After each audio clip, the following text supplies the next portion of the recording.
बुढ़ापे की मजबूरी। मेरे पति के देहांत के बाद मैं अपने इकलौते बेटे के यहाँ रहती थी। मेरी बहू का एक अलग ही रूप मुझे देखने मिला, साथ ही बेटे का भी। दोनों के मन में क्या है मैं अच्छे से जानती हूँ। वो चाहते हैं कि मैं वृद्ध आश्रम चली जाऊँ। उनके जाने के बाद मुझे यह सब देखना और सुनना पड़ेगा, इसका मुझे अंदाज़ा भी नहीं था। पर मैं मन मार कर अपने बेटे और बहू की बातें सुनकर भी यहाँ रहती हूँ, क्योंकि मुझे मेरे पोते और पोती दिखाई देते हैं। उनकी झलक पाकर मुझे सुकून मिलता है। मेरी बहू को कोई दिक्कत नहीं हो, इसीलिए मैं घर के बाहर रहती हूँ। बेटे ने थोड़ी मेहरबानी की है तो ऊपर टीन की चादर लगवा दी है और समय समय पर थोड़ा राशन दे देता है, तो मैं अपना बनाकर खा लेती हूँ। मैंने अपने बेटे को कह दिया है कि मेरी वजह से उन दोनों को कोई प्रॉब्लम नहीं होगी, बस मुझे यही रहने दे, इसी घर में मुझे मर जाने दे। मैं बस यही चाहती हूँ। मैं अपने आप को खुशकिस्मत समझती हूँ कि मेरे बेटे और बहू कम से कम मेरे लिए इतना तो कर रहे हैं। मेरा बेटा सुबह 9 बजे नौकरी जाता है और बच्चे भी उसी समय स्कूल जाते हैं। फिर शाम को 6 बजे मेरा बेटा वापस आता है। बच्चे 3 बजे आते हैं। उन्हें आते जाते निकलते देख मुझे बड़ा सुकून मिलता है। मेरे पति के दोस्त थे, उनकी पत्नी का भी स्वर्गवास हो गया है। उस समय पर वो हमारे घर पर आया करते थे।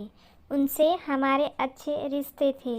उनका घर हमारे घर से थोड़ी दूर पर था। पैरों में समस्या हो गई थी, ठीक से चल भी नहीं पाते थे। वो बड़े दिनों बाद मेरे यहाँ आए। मुझे उन्हें देखकर अच्छा लगा। उनका हाल भी मेरी तरह ही था। बच्चे अब उनसे भी परेशान थे। आकर मेरे पास अपना दुखड़ा रोते थे और उन दिनों को याद करते थे। बुढ़ापा हम जैसे को बहुत रुलाता है। उनकी पत्नी का स्वर्गवास हो गया था और उन्हें चलने उठने में समस्या थी, इसीलिए वो तो अपना खाना भी नहीं बना पाते थे। मेरे पास आए तो मैं समझ गई कि यह इतनी मुसीबत में चलकर पुराने दोस्तों के यहाँ चाय खाने की राह में ही जाते होंगे। उनकी भी अपनी मजबूरी थी। वो आए तो मैंने उनके लिए खाना बनाया और उन्हें खिलाया। मना कर रहे थे नहीं खाना, लेकिन मुझे पता था कि उनको भूख लगी है। मेरी बहू ने मुझे और उन्हें खाना खाते देख लिया। वो कुछ भी ना बोली। ऐसे ही वो यहाँ 2-3 बार आए। जब भी वो आते मैं उन्हें खाना खिलाती। फिर उनके जाने के बाद जब मेरा बेटा आया तो बहू कहती है कि तुम्हारी माँ कितनी बेशर्म है, पता नहीं किस किस को आजकल बुला कर खाना खिला रही है। बड़ी मुश्किल से कमाया जाता है और यह लुटाने में लगी। इनका राशन बंद करो, कुछ दिन भूखी रहेगी तो अक्ल ठिकाने आएगी। मैंने कहा कि मैं अपने हिस्से का उन्हें खिलाती हूँ।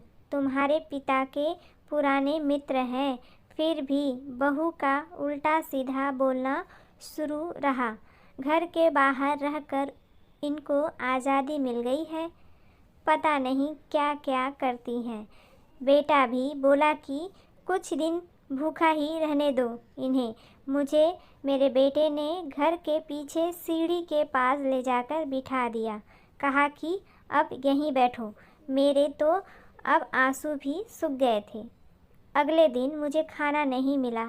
मेरे टीन के उस छोटे से कमरे को बहू ने तोड़ दिया। एक दिन पूरा भूखा रहने के बाद मैंने सोचा कि मैं गलत कर रही हूँ। मुझे अब अपने बेटे के यहाँ नहीं रहना चाहिए और शायद गलती भी मेरी ही है। मेरी ही परवरिश में कोई कमी रही है। तभी तो यह परिणाम आया। अगली सुबह मैंने अपने बेटे को कहा कि मुझे वृद्ध आश्रम छोड़ आ। अब मैं तुम दोनों को ज़्यादा परेशान नहीं करना चाहती। बहू ने कहा कि एक दिन भूखी रही तो अकल ठिकाने आ गई ना। बेटे के चेहरे पर भी अजीब सी खुशी थी। जल्दी से तैयार हो गया मुझे छोड़ने के लिए। बहू कह रही थी कि आज की छुट्टी ले लो, यहीं आसपास मत छोड़ाना, कहीं 3 दिन में वापस आ जाए। मैंने अपनी बहू से कहा कि बेटी चिंता मत कर, मैं अब नहीं आऊँगी। मैंने अपने पोता पोती को गले लगाया। मुझे पता था कि अब मिलना नहीं हो पाएगा। बेटे को भी चाहती थी कि एक बार जी भर के गले लगा लूं, लेकिन वो बोला चलो जल्दी करो। मैंने बहू को कहा कि बेटी अपना ध्यान रखना। मेरा बेटा मुझे छोड़ आया। वहाँ आकर मैंने देखा कि मेरी तरह कई हैं। थोड़े दिन उदास रहते हैं, फिर सच को स्वीकार कर लेते हैं। मैं अब यहाँ खुश हूँ, कुछ काम भी करती हूँ। मैं चाहती हूँ कि ऐसा कहूँ कि ऐसा किसी के साथ ना हो, लेकिन ऐसा कब किसके साथ हो जाए कोई बता नहीं सकता। लेकिन माँ बाप को ऐसे समय के लिए भी तैयार रहना चाहिए। बस बच्चों को पाल कर बड़ा कर दो, उनसे कुछ उम्मीद मत रखो। तो दोस्तों, आपको ये कहानी कैसी लगी कमेंट बॉक्स में कमेंट करके ज़रूर बताइएगा। वीडियो पसंद आए तो एक लाइक ज़रूर करिए।